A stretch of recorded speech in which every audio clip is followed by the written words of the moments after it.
বন্ধুগণ শুনেন, নবীজি পৃথিবীতে এখনো আসেন নাই, আমেনার গর্ভে আছেন। কার গর্ভে? আমেনার গর্ভে নবীজি আছেন। কথা শুনেন কি বলতে চাই, দেখো তোমার রাসূল কেমন ছিলেন। আমেনার গর্ভে আমার রাসূল সাল্লাল্লাহু আলাইহি ওয়াসাল্লাম, মাত্র রক্ত, গোশত, হাড্ডি জমাট বাঁধা হয়েছে। হযরতে আমেনার নাম পুরা মক্কায় ছড়িয়ে পড়েছে। একটা কারণ, নবীজি যেদিন থেকে পেটে আসছেন, আমেনা যখন রাস্তা দিয়ে বের হতেন, পুরা রাস্তা মেশকে আম্বরের গ্রান হয়ে যেত। আল্লাহু আকবার। হযরতে আমেনা যখন গোসল করতে যেতেন, পুরা ওয়াশরুমটা মেশকে আম্বরের গ্রান হয়ে যেত। হযরতে আব্দুল মুত্তালিব নবীজির কি? হ্যাঁ, নবীজির চাচা কো হেরা বাপরে কোনটা কই বললেই জানি। নবীজির দাদা, নবীজির কি? একদিন বাসায় আসছেন, স্ত্রীকে বলছেন, শুনছো আমার ছেলে আব্দুল্লাহ ইন্তেকাল করেছে। আর আরবের নিয়ম হলো, স্বামী মারা গেলে স্ত্রীরা কোনো পারফিউম ব্যবহার করতে পারবে না, কোনো আতর ব্যবহার করতে পারবে না। কিন্তু আমি এলাকায় শুনছি আমার ছেলের বউ আমেনা পারফিউম ব্যবহার করে হাঁটে, মানুষ ঘ্রাণ পায়। এটা কি শুনলাম? তুমি একটু জিজ্ঞাসা করো। আব্দুল মুত্তালিবের স্ত্রী বলছেন, স্বামী আমিও কয়েকদিন থেকে চিন্তা করতেছি আপনাকে জিজ্ঞাসা করব। আপনি তো বলছেন পাবলিক বলে, আর আমেনা যখন ওয়াশরুম থেকে গোসল করে বাইর হয়, আমার মনে হয় কে মেশকে আম্বরের ডিব্বা ওয়াশরুমে ঢেলে দিয়েছে। জোরে পড়েন না সুবহানাল্লাহ। আমি চিন্তা করে পাচ্ছি না সে কোথায় পায় এগুলা। আমার বন্ধুগণ গভীর মনোযোগ, মা আমেনাকে ডাকা হলো, আব্দুল মুত্তালিবের সামনে বসিয়ে দেওয়া হলো, আর তিনি বললেন, বলেন তো মা, বলেন তো তুমি কি করেছো? তুমি কেন পারফিউম ইউজ করো, আতর লাগাও, সুগন্ধি ব্যবহার করে তুমি কেন হাঁটো? মানুষ আমাকে কথা বলে। হযরতে আমিনা বলছেন, আব্বা জান এই কথা আমিও কয়েকদিন থেকে বলবো মনে করছি। আমি কোনোদিন পারফিউম সুগন্ধি ব্যবহার করি না। আমি আগে ছিলাম যেমন, এখনো আছি তেমন। কিন্তু আমার পেটে যেই দিন আব্দুল্লাহর ঔরসের সন্তান আমার পেটে এসেছে, ওই দিন থেকে কি বলবো আপনাকে বোঝাতে পারবো না। ওই দিন থেকে আমার শরীরের পুরা বডিতে কে যেন মেশকে আম্বরের গ্রান লাগাইয়া দিয়েছে। আব্বাজান শুধু তা নয়, এই মাত্র কয়েকদিন হলো আমার সন্তান আমার পেটে এসেছে। বাবা সন্তান পেটে আসার পরে আমি যখন পানি আনার জন্যে কূপের কাছাকাছি যাই, তখন তো কূপের নিচে বালতি ফেলে পানি আনতে হয়। কিন্তু আব্বাজান আমি যাওয়ার পরে তাকাইয়া দেখি কূপের নিচ থেকে অটোমেটিক পানিগুলা আমার বালতিতে চলে আসে। আব্বাজান আমি বলতে পারি না, রাস্তা দিয়ে যখন হাঁটি তখন রাস্তার মাটিগুলো আমাকে সালাম দেয়। কি বুঝায় আমি বলতে পারি না। বাবা আমি যখন রাস্তা দিয়ে হেঁটে যাই, তখন আসমানের মেঘমালা আমাকে ছায়া দিতে শুরু করে। কি যেন বলে, আহলান সাহলান, আমি বুঝতে পারি না কেন এগুলা হচ্ছে, আমি বলতে পারি না। বাবা আমার এখানে কিছুই কোনো কৃতিত্ব নাই, যা হচ্ছে আমার পেটে যা আছে তা। এইভাবে কয়েকদিন চলে গেল। কয়েকদিন পরে হযরত আমিনা বলছেন, আব্বাজান কি বলবো আপনাকে বুঝাতে পারি না।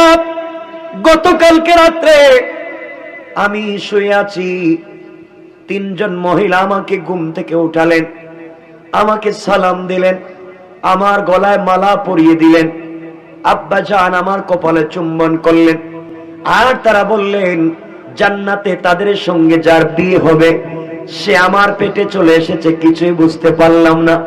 আব্বাজান আমি তো চিনি না, তারা কিন্তু পরিচয় দিয়েছে। আব্দুল মুত্তালিব বললেন, কে এসেছে? আমেনা বললেন, আব্বাজান আসেন না আমার সঙ্গে, আমার ঘরে এসে দেখেন তিনটা কাঁচা ফুলের মালা কূপ থেকে তারা নিয়ে এসেছে। আমি আমার ঘরের কর্নারে রেখে দিয়েছি। কূপ থেকে কাপড় নিয়ে এসেছে আমার জন্য গিফট। এই তিনজন, একজন হলেন হযরতে ঈসা আলাইহিস সালামের মা হযরতে মারিয়াম, আরেকজন হলেন এই দুনিয়ার জমিনে হযরতে মুসা আলাইহিস সালামের বোন কুলসুম, আব্বাজান আরেকজন হলেন এই দুনিয়ার জমিনে বিষাক্ত এক পাবলিক ছিল যার নাম হলো ফেরাউন, তার স্ত্রী হযরতে আসিয়া। এই তিনজন মহিলা আসলেন গতকাল রজনীতে, আমাকে ঘুম থেকে উঠালেন, আমার কপালে চুম্বন করলেন আর বললেন আমার পিঠে যে আসতেছে তার নাম হবে আহমদ, তার নাম হবে মুহাম্মদ, তার কারণে নাকি গোটা দুনিয়া সৃষ্টি করা হয়েছে।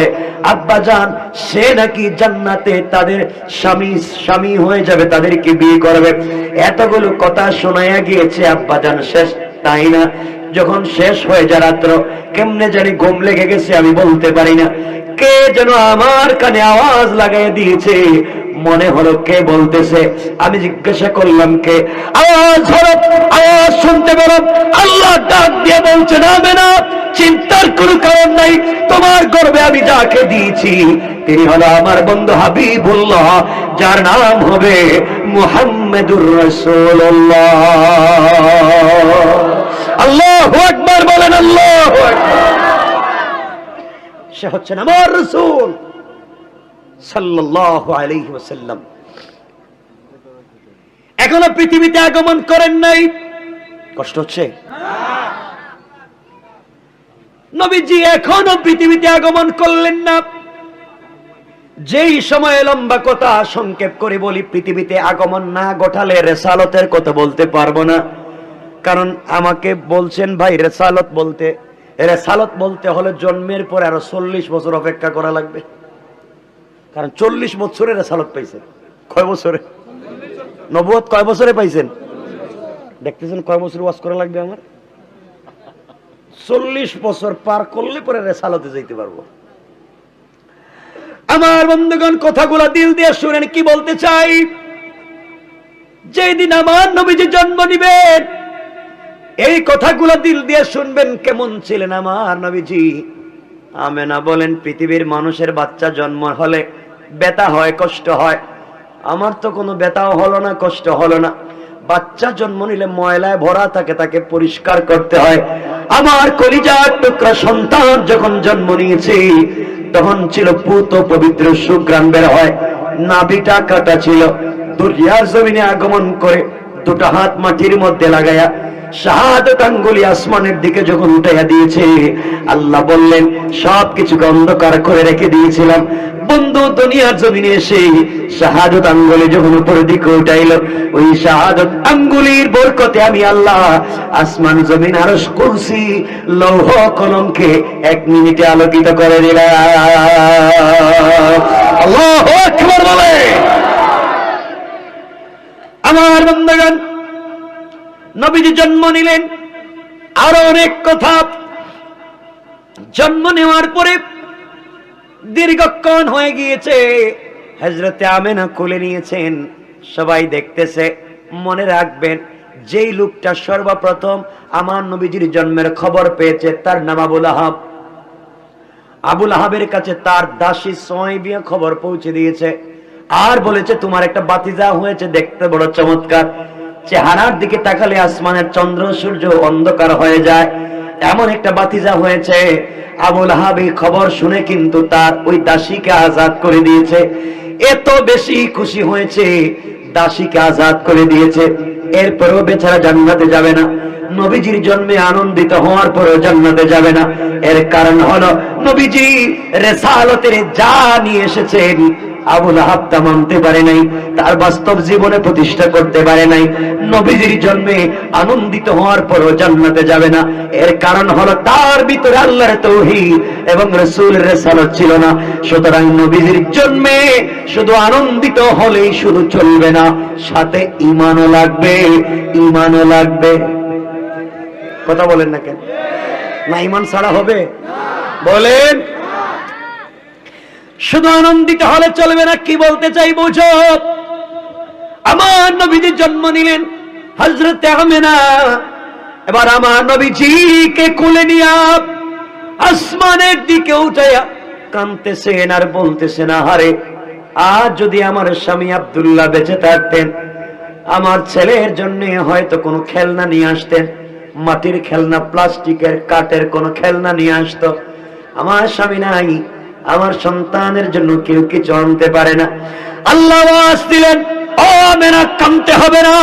আর যদি আব্দুল্লাহ পৃথিবীতে বেঁচে থাকতো, আর কি বানিয়ে আসতো? হয়তো কাঠের কোনো খেলনা নিয়ে আসতো, না হয় প্লাস্টিকের কোনো খেলনা নিয়ে আসতো, না হয় মাটি দিয়ে তৈরি করা কোনো খেলনা নিয়ে আসতো। আমি আমার বন্ধুর জন্য দুনিয়ার সাধারণ খেলনা রাখি নাই।